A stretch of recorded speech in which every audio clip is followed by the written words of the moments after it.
at times we eat certain types of foods and you've realized there's some kind of discomfort that comes with that, especially burns in the chest or in the stomach and things alike. Now we can go ahead and find different medications for it, but in the end we shall still return back to square zero. Now the experts refer to that as GERD. So Dr. Ismail is here to let us know what's GERD and how do we help ourselves. So doctor, tell us about GERD. GERD in full is an abbreviation for gastroesophageal reflux disease. That's why they call it GERD. It is a disease which is caused by when you eat foods, you get too much activity in the stomach, especially if you're eating wrong foods. Yes. As you see that video, it shows you very well things rambling in the stomach. When the food reaches the stomach, there is what we call the lower esophageal sphincter. There is a valve up which closes, and also the valve down will close. So the food, as you see, the food will remain in the stomach. It's not yet ready to go to the intestine. It has to be worked on in the stomach. Yes. Okay? Now this is where problems come. Too much activity taking place in the stomach. Of course, now for those who have done chemistry, you need conical flask. You have a conical flask and you put their reagents and they react. So there's a lot of reaction taking place within the stomach. This at times starts forcing, hitting back that valve which is the lower esophageal sphincter, that valve which is up, and it starts weakening.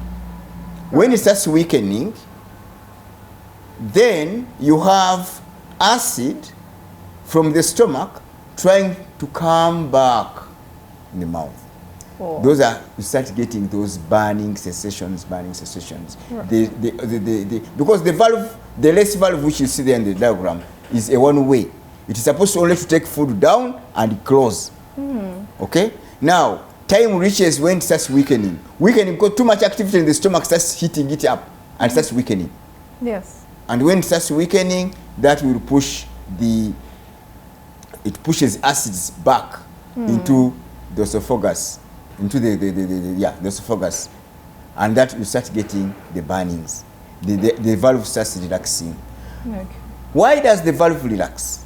One, the major problem for the relaxation of that valve is too much activity within the stomach, caused by eating wrong foods which react in the stomach. That's why that GERD is a major disease for blood group O. Remember, last program we saw blood group O, they secrete a lot of acids. Yes. Than any other body system. That's why, so they have, if they're eating wrong foods, too much activity in the stomach will end up relaxing that. So each time you experience that, you know you ate something wrong. Yes, and, definitely. Locally, we refer to that as a chiketo. Yeah, a chiketo. It starts as a chiketo, but it goes even beyond. Another reason, which is about 30%, other reasons are 30%. One of it could be that somebody is growing hernia around where you'll see that video showing you around the diaphragm, down there where the less is, the lower esophagus. Right. Yeah. When the hernia starts growing, there are times it can lead to an enlargement of the system, then the valve stops holding the valve properly. So it leaves it open, bringing acid up. At times it could be cancer growing around there. But those are about 30%, because many people have this GERD and they don't have cancer, they don't have hernia. But should we be afraid? Should we quickly go and have it tested just to rule out? People who have it, it's not, most of them who have it, by the way, it's not cancer and it's not hernia. But of course some cases they are, but at times it's not. Why? What is the problem? 70% it is related to dieting. And actually it can be very dangerous, because as the acid starts coming up the esophagus of the period, it starts burning the esophagus, causing ulcers within the esophagus. Then at times those ulcers can start becoming a nuisance. They can even become cancerous. Okay. Because you see, ulcers are wounds which are not going, but in the future can easily turn into cancer. So that is another problem that you can, those things, if that thing is not checked, it can cause it. So that is the major problem of what locally they call it chiketo. GERD they call it chiketo. But then it's not only that at times causes that. There is also at times sensation which will come in the esophagus. Not because of acid coming back, not because of GERD, no, but because of eating wrong foods. Okay. And what happens exactly? You may even eat, some people when they eat, for example, sweet potatoes, they start getting it burning down. Even if it is cold, it goes burning down with them, the esophagus. Now, that's where I come in. When you eat foods which are not compatible to your blood group and genotype, these foods have got what we call lectins. We talked about lectins the other time. Lectins are small micronutrient protein foods which are found in the foods we eat. Okay? Proteins, they are micronutrients found in the foods you eat, and they react differently with the body system. Sometimes when you eat wrong foods which you are not supposed to eat, as it goes down, they will start burning you. The lectins start burning you in the esophagus. Now that's different from GERD. GERD, we have seen what it is, but now we are seeing other type of heartburns which are not caused by GERD but eating wrong foods. In fact, some viewers know. There are times when they say, whenever I eat this, it burns me, it burns my throat. I no longer take it.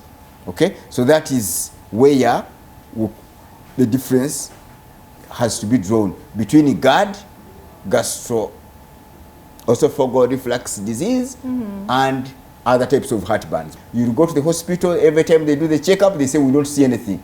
Why? Because for them, they are more preoccupied with looking at the pathogens. Is there an infection? No. Is the organ is okay? Yes. These food battles, they are not detected. That's why many times you go to the hospital when you are sick, and for them they tell you don't say what you are suffering from. It's usually a reaction of the foods and the immune system. Any other symptoms that come with that? Of course, GERD, when GERD goes on becoming advanced, it can cause so many things. So many things. Some people even vomiting, some things start coming up. Quite a lot of things as it goes on advancing, causing other side effects. Okay. Doctor, how can we possibly treat this? The best treatment for GERD, for heartburns, whether brought by GERD or wrong foods, is first of all to change the diet. Okay. That is the first one. And I said that 70% of these heartburns you are having is either GERD without much complication of cancer or hernia, or it is foods. So when you come and change foods, and we give you the foods to eat, they'll have some food supplements you can take for 30 days, the heartburn will go, the GERD will go. But of course, if it has advanced into big stages, like for example, it is a hernia which has grown, you may have to call for surgery. If it is cancer, you may have to go for cancer treatment. So those are some of the things that usually. Actually, at times when things like hernia grow, they start actually even narrowing the esophagus, and you find that people start finding problems in swallowing food. Okay. And then at times also when cancer does the same. It goes on blocking the esophagus. Yeah. So that is that. So if it has not been a very complicated case, because when it comes into cancer and the hernia, that will be a different story. Some of these things we call it surgery. We may have call it. But if they are still in their normal systems, they will be handled very well. Oh, the concern, maybe real quick, is do we then step away from a balanced diet like we know it when it comes to your kind of approach? You have to eat. Actually, we have the best balanced diet system in all the nutrition system, because you balance foods within which lie within your genetic formation. So they'll tell you for your genetic formation, when it comes to meat, because food is given at category. Meat, you can take a beef, you can't take a lamb. You go to fowls, you can take a chicken, you can't take turkey. You can take eggs of a hen, you can't take eggs of a goose. So every food, you can take a turmeric. When you go to spices, then you go to fruits, you take the fruits, but fruits which are compatible to your body system. So you balance foods in your body system according to your body system, which makes you very, very, very healthy, and the body system should be able to combat all sorts of ailments and all sorts of problems that may be coming out there. Okay, well, we heard it from the doctor. It turns out your treatment is on your plate, so be your own doctor today. And thank you so much, Dr. Ismail. And you as well at home, you can't come through to Timex Nutrition Center. Don't try to treat yourself or just think just because your sister is blood group O, then that's definitely you. And you know, all sorts of alternatives that we would love to easily get by. So come through to Timex, a very great place, but they will help you. It's never too late, doctor. It's never too late. It's never too late. So make your way. Otherwise, turns out that's our time today on NBS Health Extra. Catch us again next week. I'll still be with Dr. Ismail. Have a good night.